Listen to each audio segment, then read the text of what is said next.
Comme d'habitude, avant de commencer notre émission hebdomadaire, un petit disclaimer pour vous rappeler que dans aucun cas nous ne donnons des conseils sur cette chaîne.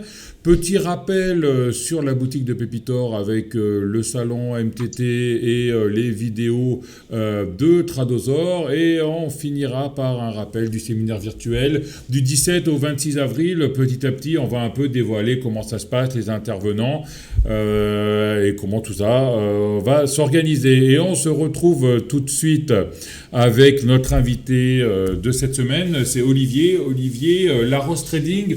Bonsoir Olivier, comment vas-tu? Salut Denis, ça va et toi? Très très bien. Ça fait pas mal de temps qu'on se connaît Olivier, hein. On avait fait une première interview de petit porteur. Hein. C'est ça, 2020. Voilà, alors maintenant tu es devenu un gros porteur en fait, hein, c'est ça? Porteur d'eau. Voilà. Donc tu étais petit porteur à l'époque, tu étais un trader, un tradé. Et puis petit à petit, après, dans ta vie professionnelle, tu es devenu gestionnaire de patrimoine, c'est ça, hein? Ouais, alors c'était déjà le cas, je vais me présenter rapidement. Ouais. Donc j'ai 40 ans depuis le mois de février, donc ça ne nous rajeunit pas. Ouais. Et j'ai toujours travaillé dans l'univers de la finance, puisque j'ai commencé à 25 ans. Donc j'ai été conseiller en gestion de patrimoine dans une grande banque en France, et après j'ai été banquier privé au sein de la banque privée de cet établissement. Mhm. Et après, sur la dernière année, j'étais gérant privé dans un groupe d'investissement international et je m'occupais de gros clients plutôt fortunés. Et là, ce qui est tout récent, c'est que depuis 3 mois, j'ai démissionné. Et donc, je monte un cabinet en gestion privée indépendant. Mhm. Je m'associe avec un collègue, ami, et on monte ça sur Biarritz. Parce que nous, on est implanté sur le Pays Basque et D'accord. côte sud des Landes. Donc l'idée c'est qu'on accompagne nos clients en fait dans la gestion, le développement et la transmission aussi du patrimoine, donc via des investissements où moi je peux prendre la main sur la gestion des investissements, c'est-à-dire qu'en fonction alors il y a certains critères de montant minimum, mais en fonction de la volonté de nos clients, je peux prendre la gestion, faire les arbitrages sur les contrats de mes clients, en accord avec eux bien sûr. Mhm. Après, on intervient aussi sur la fiscalité. Quelqu'un qui veut payer moins d'impôts, par exemple, on va mettre en place des solutions. Alors, ça peut être des choses classiques comme de l'immobilier, mais aussi des investissements innovants au travers de sociétés, notamment des startups. Après, sur la partie transmission également, si tu veux protéger ta femme, tes enfants, que tu veux Mhm. limiter les droits de succession, on intervient également là-dessus. L'ingénierie patrimoniale aussi, quand tu peux faire appel à nous pour réorienter peut-être ton patrimoine d'un point de vue global, qu'on apporte un regard nouveau sur la gestion de celui-ci. Mhm. Donc voilà, c'est assez large et ça se limite pas qu'aux investissements, même si moi sur Twitter je parle que des investissements, c'est vraiment quelque chose qui est assez large et qui moi me passionne. Il faudra qu'on regarde ça alors un peu pour mon énorme patrimoine. C'est ça. Qu'on fasse une petite. Voilà, t'avais offert un.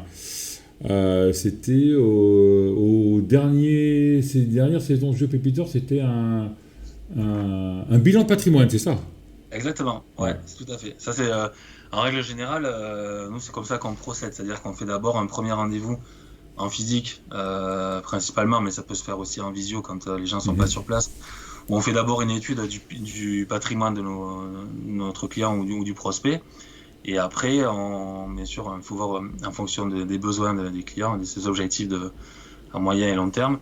Et d'ailleurs, on refait un rendez-vous de restitution où nous, on apporte notre regard et les solutions éventuelles D'accord.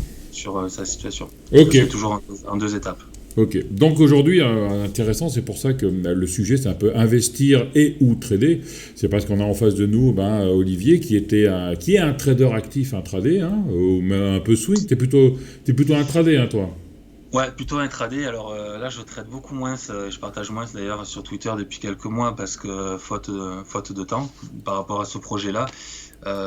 Et un autre projet, je peux peut-être en parler aussi Mhm. rapidement, mais en parallèle, on est en train de développer un projet de start-up sur des outils digitaux que l'on proposera également à nos clients. Donc c'est à base d'une application mobile notamment, où nos clients auront accès à l'intégralité de leur patrimoine, que ce soit chez nous ou ailleurs. C'est-à-dire que si tu es multibancarisé par exemple et que Ouais. tu acceptes de partager ton patrimoine, tu auras accès à l'intégralité de ton patrimoine.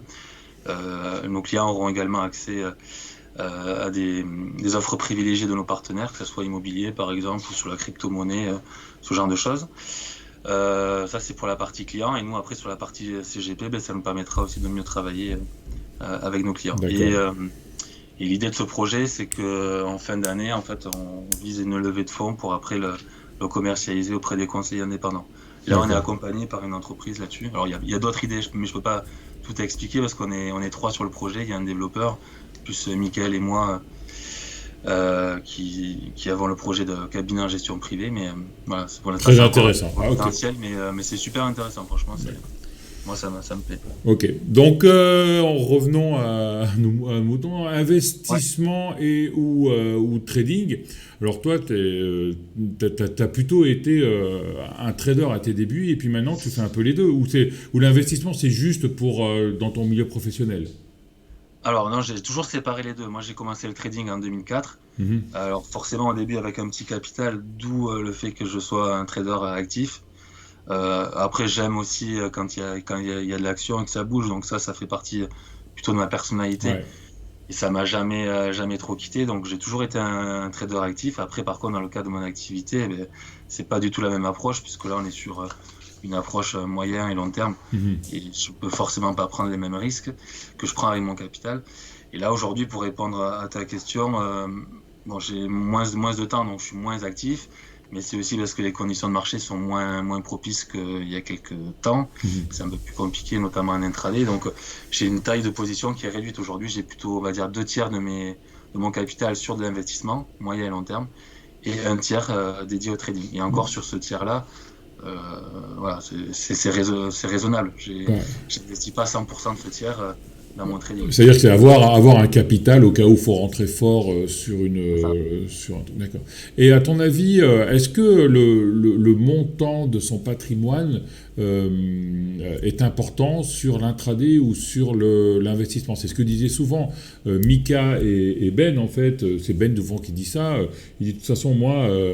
à plus de 100 000 euros, ça ne me sert à rien d'avoir sur mon compte de trading parce que de toute façon, je rentre jamais j'ai jamais plus de 100 000 euros en position en même temps. Est-ce que toi, tu vois la même chose? C'est-à-dire que quand on a un petit capital, on fait plutôt du trading, quand on a capital, plutôt investissement, etc. Alors, déjà, je pense que Ben, bon, je le connais puisqu'on discute pas mal. Je pense que c'est propre aussi à son trading. Il investit principalement sur des petites sociétés, pas forcément avec les meilleurs fondamentaux. C'est qu'il ne faut pas recommander, ouais. Voilà. Mais du coup, c'est vrai qu'il y a de la volatilité et ça permet il s'en sort très bien, il fait de très belles perfs. Et là, nécessairement, il n'y a pas obligation à avoir 100 000 euros pour investir, par exemple, sur DroneVolt. Sinon, on fait décaler le cours en 2 secondes. C'est d'ailleurs pas possible. Il faut qu'il y ait la contrepartie. Donc, sur ce trading-là, je pense que c'est adapté. Après, je te rejoins. Enfin, oui, là, aujourd'hui, c'est vrai que c'est compliqué, quelle que soit la valeur, sauf si tu investis sur des valeurs du CAC 40, d'investir avec 100 000 euros. Tu n'as pas beaucoup de contrepartie. Je parle sur les small caps, sur les small et mid. Est-ce que c'est intéressant de trader en intraday, par exemple, les big caps, ou c'est mieux de faire un investissement sur les big caps? Non, là, tu vas plutôt faire un investissement. Tu as quand même peu de mouvement. Après, tu peux aussi le faire avec un effet de levier. Tu peux prendre un levier x2 ou x3 sur, je sais pas, Crédit Agricole, par exemple. Ça va te faire 2% dans la journée. Bon, ben voilà, ça te fait 6% si tu as pris un levier 3. Donc tu peux faire comme ça. Moi, je le pratique pas. Je l'ai pratiqué un certain temps, mais là aujourd'hui, comme j'ai le capital nécessaire, je le pratique plus. Et voilà, moi vu les conditions aujourd'hui, c'est hyper compliqué d'avoir plus de 100 000 euros en position sur des small caps. D'accord. Ouais. Je sais pas toi comment tu fais, mais moi, je suis sur les indices en ce moment, donc je suis passé dans le côté obscur de la force. Les actions, il y a trop de retours, tout ça, tandis que les indices, tu traces bien tes zones d'intervention et normalement, c'est assez propre quand même. Ouais. Et puis sur les actions, tu as les algos aussi là depuis. Ça, c'est en train de changer à puissance. C'est énorme. Moi, je trouve. Tu vois, ça fait presque 20 ans que je suis sur les marchés financiers. Tu vois quand même que les algos sont présents depuis un certain nombre d'années. Mais je trouve que depuis 2 ans, c'est la folie. Tu peux avoir, je te donne un exemple, tu peux avoir par exemple Atos à 13 euros. Et là, tu as le carnet d'ordre qui va bouger sans aucune transaction, donc à la baisse par exemple. Et la prochaine transaction va avoir lieu à 12,90. Alors qu'il n'y a pas eu une seule transaction. Et pourtant, tu as eu ton carnet d'ordre qui a bougé. Ça peut être assez dangereux. C'est le market maker, ça, qui fait ça, ou c'est vraiment les algos qui disent... Ouais. Non, en fait, les algos travaillent pour animer le marché de la société. Ils peuvent aussi travailler pour des gérants, pour des gros clients. Donc, il faut savoir que tu as plus de 80% aujourd'hui des transactions qui sont gérées par des algorithmes. D'accord. Donc, c'est vrai que toi, en tant qu'investisseur, tu vas représenter une goutte d'eau. Et c'est hyper compliqué de trouver ta place. Surtout quand tu as moins de volume, comme c'est le cas depuis plusieurs mois. Putain, Donc, d'une part, tu as de volume et en plus, tu as des algos qui bougent avec des réactions qui sont hyper violentes, que ce soit à la hausse ou à la baisse. Donc, tu rentres en position, tu peux facilement te trouver piégé. Si tu mets un stop à moins 1 ou moins 2%, moi, c'est ce que je fais en règle générale, voilà, tu peux avoir un taux d'échec anormalement élevé. D'accord. Et au niveau du temps, est-ce qu'il faut être toujours devant les écrans actuellement pour un trader, un trader ou un trader swing, alors qu'un investisseur, il faut plus regarder de temps en temps, ou faut quand même faire un investissement actif, dynamique? Alors là, ben, complètement. Si tu es investisseur moyen ou long terme, je pense que c'est pas nécessaire de te connecter tous les jours et de rester devant ton écran parce que déjà, tu vas, tu vas trop réfléchir sur tes investissements, ça va t'amener à faire des erreurs. Il faut bien, si tu investis à moyen ou long terme, moi par exemple, je prends le cas de mes clients, quand on se voit et qu'on a un horizon de placement à 10 ans, ben on le respecte. C'est pas pour que dans 3 mois, alors bien sûr, on fait un point régulier sur le contrat, mais si le contrat fait moins 5% au bout de 3 mois, on va pas tout remettre en question. D'accord. Parce qu'il faut garder en tête que l'investissement et que l'horizon de placement, il est plutôt lointain. Si tu es sur de l'intraday, là, c'est complètement différent. Tu es obligé de rester devant ton écran et pour essayer de pas perdre une seule opportunité. J'avais partagé d'ailleurs un truc assez rigolo sur Twitter à ce sujet. Il y a une étude qui a été faite sur les 50 dernières années, quelque chose comme ça. Un investisseur qui achète le SP500 le soir et qui le revend le matin, Ouais, ça on me l'avait dit. surperforme la hausse du SP500, mais je crois x2 sur la durée, ce qui est énorme, quoi.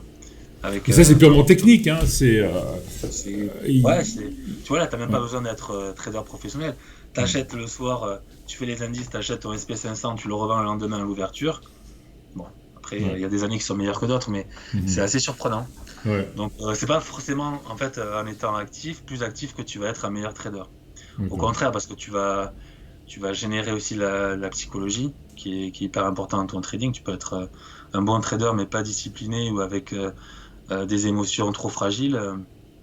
Ta performance, ce sera complètement différent de quelqu'un qui va être plutôt froid dans ses émotions, qui va respecter son plan. Moi, je vois les indices, hein. L'avantage pour moi, les indices, c'est que tu fais l'open. C'est-à-dire que 9-10, et après tu fais 15-16, quoi, l'Open des US, hein, et t'as deux fenêtres dans la journée en faisant de l'intraday, quoi, et après le reste, il n'y a rien qui se passe. Hein. Ouais, et ça t'arrive à le respecter? Oui. Ouais. Ouais, j'arrive à 8h30, je commence à regarder, même à 9h moins 5, 9h moins 10, je vois un peu ce qui se passe, ce qui s'est passé la veille, un peu les orientations. L'avantage des indices, c'est que c'est le CAC qui cote à partir de 8h du matin, et tu vois un peu s'il y a possibilité de gap et tout, et puis la plupart du temps, tu as une tendance et ça part dans l'autre sens. Enfin, c'est les trucs, les traders d'indices intraday savent un peu ce qui se passe, que la différence entre la cotation future et la cotation réelle est toujours un peu différente, quoi. C'est là où tu récupères un peu le delta qui peut être intéressant. Mais est-ce que tu n'es pas tenté de trop trader, justement? Tu respectes tes deux plages horaires, ou est-ce que... Je respecte, ouais, parce qu'en fait, dans les actions avant, tu tournais dans ta liste d'actions, c'est-à-dire que tu tournais sur 20, 30 actions, tu regardais, et tu avais toujours quelque chose à faire, quoi. Tandis que là, maintenant, je fais pas de forex, hein. Je fais pas de forex, je fais pas de matières premières, donc en fait, le CAC, quand il a pris une tendance... c'est la première demi-heure il y a du décalage. Après, il attend que Papa US ouvre. Hein. C'est ça. Il n'y a pas grand-chose. Hein. Là, tu vois, ce matin, il a ouvert un gap haussier. Je regardais tout à l'heure, il est passé rouge.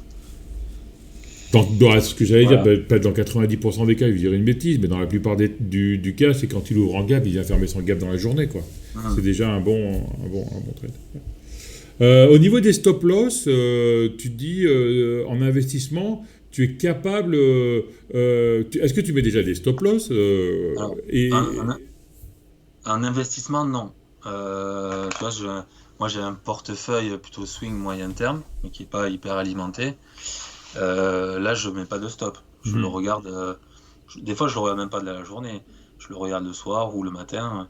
Non, non, là, c'est plus. On va passer sur des unités plutôt longues. Donc, tu vois, sur des trend lines assez long terme, sur plusieurs mois. Tant que le support n'est pas cassé, ça remet pas en question ma position. Après, sur de l'intraday, c'est différent parce que moi, règle générale, même si je te disais que ça a changé depuis quelques mois, mais en règle générale, j'aime bien avoir des positions assez conséquentes en montant. Donc, je suis obligé de mettre un stop qui est assez court. Parce que si la position va pas dans le bon sens, je me retrouve avec une perte qui est plus compliquée à gérer. Donc, en règle générale, je mets un stop à -1, -2%. Ouais. Ça dépend du carnet d'ordre, ce genre de choses. Et après, rapidement, si j'arrive à être dans le bon sens, je monte mon stop au moins à mon prix d'achat pour pas me D'accord. retrouver en perte. Ok, tandis que dans l'investissement... Et qu'est-ce qui te fait décider de sortir d'un investissement, en fait? Ça va être plus une rotation, tu vois, sectorielle par exemple. C'est-à-dire que là j'ai investi sur les valeurs bancaires depuis un certain nombre de mois avec la hausse des taux. Euh, Peut-être que dans 3 mois ou dans 6 mois, je vais changer de secteur d'activité. Je veux dire, les banques, elles ont moins de potentiel. Je vais Mhm. plutôt orienter, je sais pas, sur les pétrolières ou ce genre de choses. Ouais, mais tu C'est changes, vrai. alors c'est parce que c'est parce que y a un secteur qui est plus porteur qu'un autre, mais c'est pas sur une Non. sur une perte, quoi. C'est-à-dire que bah, là j'ai perdu 10%, bah, c'est bon, de toute façon je me suis trompé, je pars ailleurs, quoi. Ah, ça peut arriver. Ouais. Ça peut arriver. Si je fais, bien sûr que il faut pas s'acharner dans les investissements. Si tu es sur une mauvaise position et que à un moment donné tu es stoppé à la baisse ou que tu décides d'arrêter et de vendre ta position, c'est pas, voilà, c'est pour partir ailleurs. Il faut pas s'entêter là-dessus. Mais moi, quand je te dis par rapport au secteur, c'est parce que j'aime ça, les marchés financiers. Donc j'essaie d'anticiper le secteur qui pourrait être intéressant Mhm. dans le mois à venir. D'accord. Donc là, ça va être des choix personnels. Après, je peux me tromper, hein, bien sûr. Au niveau secteur, on va demander la grosse question, les crypto-monnaies, tu touches ou tu touches pas? Ouais, je touche. Mais tu Hmm. vois, par exemple, en crypto-monnaie, j'ai fait un petit peu de trading sur Binance il y a un an. Et là, depuis 6 mois, maintenant, je fais du DCA uniquement sur le Bitcoin. Le DCA. Ouais, Hmm. c'est ce qui est pas du tout mon trading à la base, Ah mais si oui. tu veux, moi, enfin, je sais pas toi comment t'as vécu tu l'as vu arriver la crypto-monnaie, mais moi, ça fait des années que j'en entends parler, et je l'ai toujours vu de loin sans forcément trop m'y intéresser. C'est vrai que 2020, ça m'a un petit peu ouvert les yeux là-dessus, donc j'ai vu quand même qu'il y avait un mouvement d'ampleur sur ce marché-là. Et l'année dernière, j'ai participé à Biarritz au salon du Bitcoin. Donc c'est Jonathan de Stackinsat qui l'organise. Et là, je trouve ça hyper intéressant parce que c'est une conférence, il y a 3000 personnes à peu près, il y a beaucoup d'intervenants, des intervenants de qualité. Et tu peux discuter de finances très sérieusement, mais avec un univers un peu cool. Mhm. Et forcément avec une cible pas de clients, mais d'utilisateurs plutôt jeunes. Et donc, voilà, je me dis, est-ce que je suis pas passé à côté aussi les gens aujourd'hui qui ont 25 ou 20 ou 30 ans, dans 15 ans ou dans 20 ans, ce seront les personnes qui auront un pouvoir d'achat important. Mhm. Et ceux-là sont à fond sur la crypto. Donc, il y a peut-être un mouvement que j'ai Mhm. que j'ai loupé. Et par rapport à mes projets et au fait que j'ai déjà assez à gérer avec le trading action, je me suis dit, c'est peut-être dommage de ne pas prendre position. Et si je prends position, je vais prendre position sur l'actif le plus sécurisé, le Bitcoin. Donc Mhm. voilà, tu vois, je mets pas grand-chose, je mets 50 euros par semaine sur le Bitcoin. Est-ce que tu as un stop? Ouais, c'est vrai que la zone, on va dire 17-25, elle est super intéressante pour rentrer. Est-ce que tu as, un stop loss en disant bah, je sors tout si ça pète les Non. 17 ou même si ça va à 10, tu continueras ton DCA Ouais. quoi. Alors, en dessous de 8, ça va être compliqué. À Ouais, la base, à la base, j'ai activé mon DCA parce qu'on était aux alentours de 20 000, je crois, ou 22. ouais. Je sais plus. Puis après, on est descendu, tu vois, à 16 ou 15, je crois. Mhm. Et j'avais prévu de faire un renfort assez important sur 12. C'était le TP que je m'étais fixé. Finalement, il n'y a pas été. Là, il est reparti. Donc, c'est pour ça que j'ai gardé mon DCA, mais un peu comme Trado. tu vois, il y a des zones d'accumulation rationnelle. Mhm. Et donc, je fais mon DCA. Et si vraiment on arrive à un niveau que je trouve pertinent, à ce moment-là, je fais un apport de 5 000 ou 10 000 euros pour largement augmenter mes positions. Et D'accord. tout en continuant le DCA. Et la question du million, et on parle jamais de vente en DCA. Si par exemple ça repart vers les 60, tu continueras ton DCA ou tu allèges ou comment ça va se passer? Non, je continue. Là, je suis vraiment dans une perspective long terme, hein. Ouais. Tu vois, moi, ça m'a ouvert. Enfin, quand je te dis que ça m'a ouvert les yeux, c'est que j'avais quasiment zéro connaissance sur le. Pas zéro, mais j'étais pas loin de zéro en tout cas sur la crypto-monnaie. Donc, le fait de savoir que le Bitcoin, en 2042 à peu près, tu pourras plus le miner.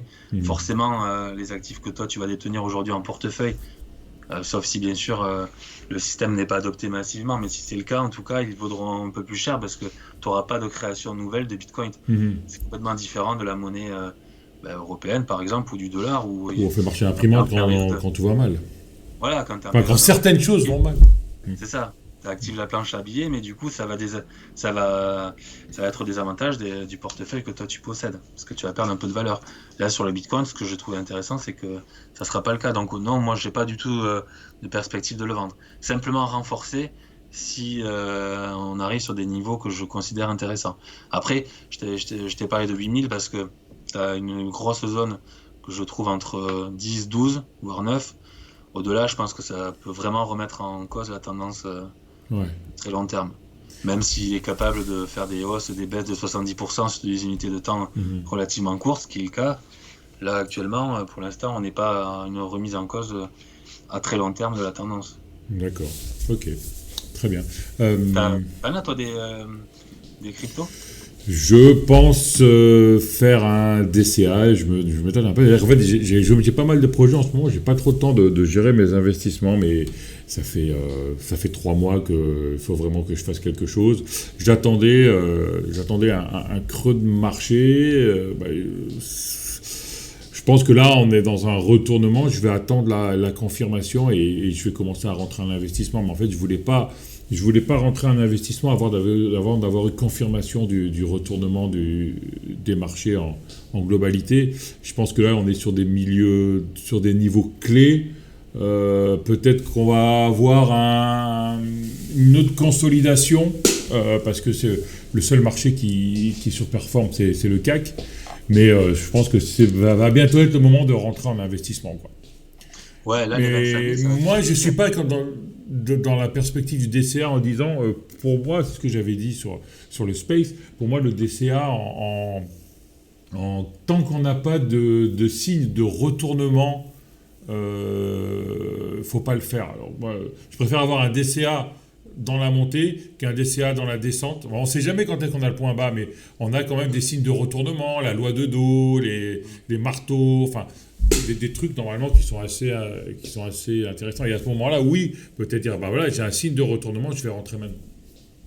Après, pour moi, le DCA, c'est surtout t'alléger l'esprit. T'investis à la semaine ou au mois ou au trimestre, peu importe la façon dont tu veux investir, mais c'est surtout que tu te prends pas la tête avec. Là, tu es Mhm. vraiment sur une perspective très long terme.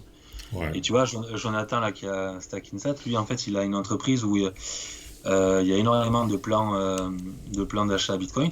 Donc, tu peux être à sa plateforme et tu mets en place Mhm. un investissement à la semaine ou au mois. Et lui, il va te sécuriser ces avoirs-là sur des coffres forts numériques. Et il me disait que pendant la période l'année dernière où les cryptos se sont écroulés, en fait, il a eu une conquête cliente qui a été nulle. Il a perdu des clients. Par contre, l'encours global du DCA a augmenté. Mhm. Parce que les gens qui versaient par exemple 100 euros par mois sont passés à 200 ou 300 euros, bien qu'il ait perdu des clients et bien qu'il en ait pas récupéré autant que les années précédentes. Donc, tu vois, Ouais. je pense que c'est vraiment dans l'esprit des CA, c'est que si les marchés sont pas favorables, c'est à ce moment-là où il faut que tu augmentes. Bien sûr, si ton niveau de vie te le permet, mais c'est à ce moment-là où il faut que tu augmentes tes investissements. Là, aujourd'hui, il y a quelqu'un qui est en DCA avec un CAC à 7003. Bon, je pense pas que ça soit le moment, si tu veux, de doubler ton investissement mensuel, par exemple. Par Mhm. contre, si on revient sur un CAC à 6000, ça peut être pertinent. Ouais, je sais pas. Je sais pas. Parce que le gars qui a doublé son DCA sur le Bitcoin à 40 000, maintenant il est à 20 000. Ouais, mais 40 000, justement, tu vois, on était vraiment sur des niveaux jamais vus.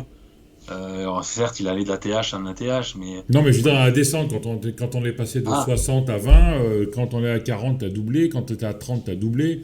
Bon, qu'on attend, enfin, le palier des 18 et des 20, il était quand même bien. On l'avait tapé en janvier 2018, je veux dire de bêtises, hein, on l'avait tapé une première fois en janvier 2018, on l'avait cassé pour le bull run, on revient le travailler. Donc là, c'est vraiment un gros palier. Et moi, c'est vrai qu'à partir de 20 000, je comprends qu'on puisse commencer à rentrer long terme. Ouais. Mais quand on était en pleine descente, Non, c'est trop by the deep, moi, j'étais pas trop. J'étais même plutôt contre ça, quoi. Ouais, non, ça c'est clair, je te rejoins là-dessus. Ouais. Surtout sur un actif aussi volatile. Ouais. Après, là, quand tu vois que le Bitcoin, il a Voilà, c'est réalisé ça. depuis 6 mois... Bon, 6 mois qui fait rien, ouais, et quand il y a FX Flash, j'allais dire. Quand il y a eu le problème avec FXM, je ne me souviens plus comment s'appelait le broker, qu'il y a eu une grosse chute, ça a chuté pendant 2 jours, et après on revoit la latéralisation, ça veut dire qu'on est vraiment en zone d'accumulation actuellement, et que bah, ça accumule, et bon, ça peut partir vers le bas aussi, mais bon, quand on se connaît un peu dans les marchés, s'il n'y a pas un gros signe noir qui se passe, normalement ça devrait repartir vers le haut, mais bon, à suivre. Tout à fait. Après, c'est pareil, c'est dans ta gestion du risque, dans tous les cas, il ne faut pas que tu mettes 100% de ton épargne sur un seul actif, que ce soit de l'immobilier, des actions ou de la crypto, et il faut pas que tu mettes l'ensemble de tes revenus disponibles également là-dessus. Ouais. Malgré le fait que tu puisses avoir l'impression que ça soit une opportunité. Il faut toujours avoir un money management qui soit sécurisant et sécurisé, parce que sinon tu te fais attraper un jour ou l'autre. Et en investissement, justement, la part entre l'immobilier, investissement long terme, investissement court terme, normalement, alors, est-ce que le mix doit être toujours le même, ou est-ce que suivant les moments, ça doit évoluer, et quel serait l'actuel? Alors non, ça évolue. Alors tu vois, moi, pourtant qui suis dans la finance depuis des années, je sais je peux même pas te donner le pourcentage préconisé parce que j'ai jamais trop prêté attention. Ça va vraiment dépendre déjà de la personne en elle-même, c'est-à-dire à ton appétence à prendre du risque ou pas. Moi, j'ai des clients qui ont aucune appétence au risque, et même s'ils sont surpondérés sur, par exemple, des actifs en immobilier, ils savent, mais c'est pas la peine de les orienter sur les marchés actions parce que sinon ils vont mal le vivre. C'est pas le but non plus. Il faut que tu sois serein dans tes investissements. Donc ça, c'est la première chose. Et après, la deuxième chose, c'est par rapport à tes projets à moyen et long terme. Aujourd'hui, si tu as 30 ans et que tu veux te préparer une retraite, préparer l'étude future de tes enfants, voilà, partir peut-être sur des actions, des investissements un peu plus risqués, c'est pas décodant quand tu as un horizon de placement à 15 ou 20 ans. Après, je pense que la première chose à avoir en tête, c'est d'être propriétaire de sa résidence principale. Ça, c'est clair que c'est... Alors, tu as des gens qui te disent que c'est pas forcément la meilleure chose, que tu peux être locataire et faire des investissements locatifs. Oui, certes. Mais après, en tout cas, il y a une règle d'or, c'est que quand en France, du moins, quand tu seras à la retraite, si t'es pas propriétaire de ta résidence principale, ça va être compliqué. Avec les montants des retraites qui vont baisser. Donc c'est pour ça que je pense que, bon, moi je dis la résidence principale, mais au moins être propriétaire d'un bien immobilier, ça c'est sûr. D'autant plus que avec le crédit IMO, tu vas avoir un effet de levier, où la banque va te prêter l'argent, et donc toi, ça va te permettre de garder ton capital pour partir sur d'autres investissements. Donc il n'y a pas vraiment de règles. Tu peux avoir... moi, j'ai peu d'immobilier par rapport à mon patrimoine. Enfin, j'ai ma résidence principale et j'ai une résidence locative. Parce que j'ai une appétence plutôt sur les marchés financiers. Plutôt risqué, ouais. Ouais.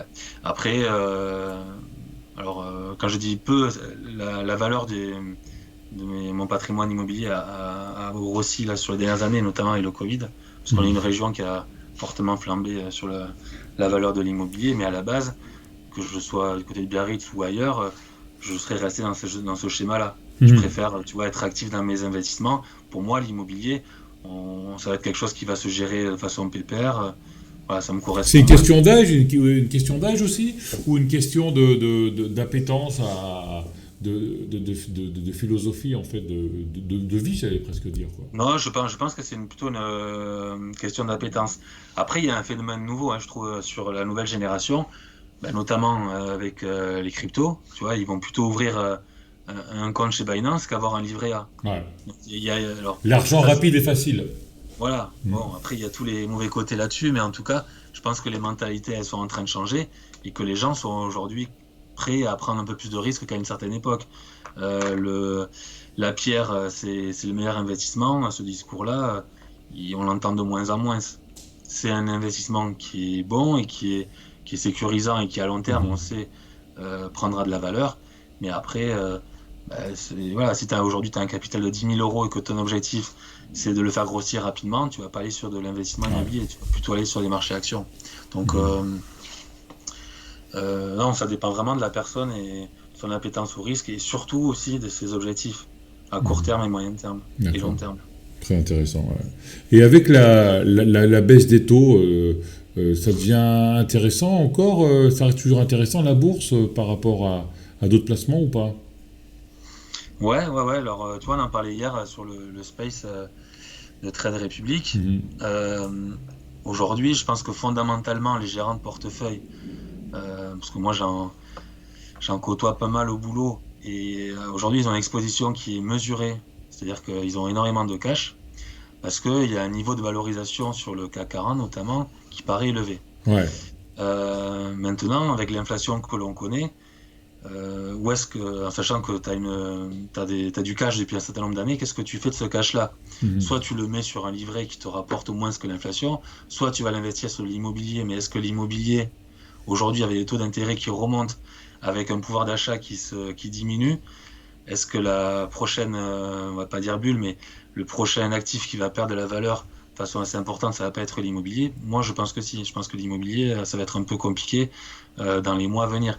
Tu vois, nous, on travaille pas mal avec des agents IMO sur le secteur. C'est un peu plus dur. Les acheteurs reprennent la main.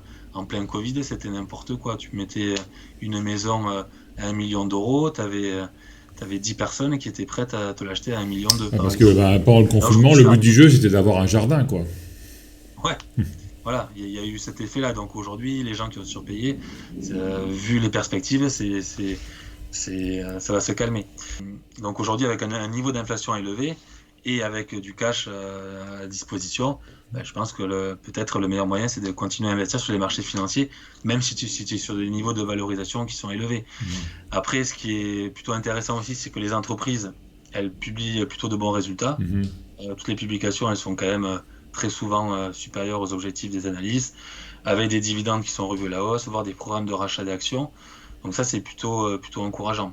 Ouais. Ça va peut-être pas durer, hein, parce que... Donc même avec un CAC au plus haut, la bourse est encore plus intéressante, enfin la bourse à court terme encore plus intéressante que les investissements, donc. C'est compliqué de te répondre de façon certaine là-dessus, mais aujourd'hui, oui. Aujourd'hui, clairement. Quand regarde, le CAC fait plus 13, je crois, depuis le 1er janvier. Aujourd'hui, quel actif te permet de faire plus 13 en 2 mois? Alors, on ne pouvait pas le prévoir au 1er janvier, bien sûr. Ouais, c'est faire mieux de la veille, ouais, c'est pas facile. Ouais. Avec peut-être, si tu es sur une valeur bancaire, par exemple, avec un rendement à venir à 6% en complément de la hausse que tu as déjà prise depuis le 1er janvier, ben, tu vois, tu arrives pas loin de 20% de rendement déjà sur quelques semaines, ce qui est énorme. Ouais. Mais ça... La règle d'or, là, pour quelqu'un qui a investi fortement depuis le 1er janvier, c'est déjà de sécuriser une partie de son capital. Là, je parle en termes d'investissement. Après, un trader, c'est complètement différent. Il va y avoir une approche différente. Et lui, chaque jour, il faut qu'il soit actif dans ses investissements pour essayer de faire grossir son patrimoine. À la fin de l'année, je vais prendre un exemple. On va prendre l'année 2020, parce que l'année 2020 était quand même assez exceptionnelle, parce que tout montait. À la fin de l'année, qu'est-ce qui rapporte le plus, l'investissement ou le trading en pourcentage? Une année en 2022, par exemple. Alors là, c'était pas... L'année de comparaison est compliquée parce que tous les gérants ont perdu, que ça soit en termes d'une approche de risque prudente, c'est-à-dire que même une approche de risque prudente, l'année dernière, les contrats font en moyenne -5, ouais. ce qui est peu fréquent quand tu regardes l'historique. Pourquoi? Parce que quand tu as une approche prudente, tu vas avoir de l'argent placé sur le fonds euro. Le fonds euro, c'est un support monétaire qui rapporte pas beaucoup. Alors là, les taux remontent, donc il va augmenter. Les fonds obligataires qui ont perdu en moyenne -15 l'année dernière. Et les actions, même si tu as une gestion qui est prudente, ça a été compliqué l'année dernière. Donc L'investissement, tu vois, n'a pas forcément mieux rapporté que le trading actif Mhm. l'année passée. Mhm. Voilà. Après, en règle générale, quelqu'un qui est trader actif, enfin quand je dis trader, qui gère ses investissements de façon active et qui le fait bien, te rapportera toujours plus qu'un investissement. Parce que Mhm. la part de risque est complètement différente. Tu peux pas avoir un investissement géré par un professionnel ou géré toi-même sur un DCA par exemple, avec en te disant ben, je vais avoir l'esprit tranquille, c'est pas moi qui vais m'en occuper, ça va se faire tout seul.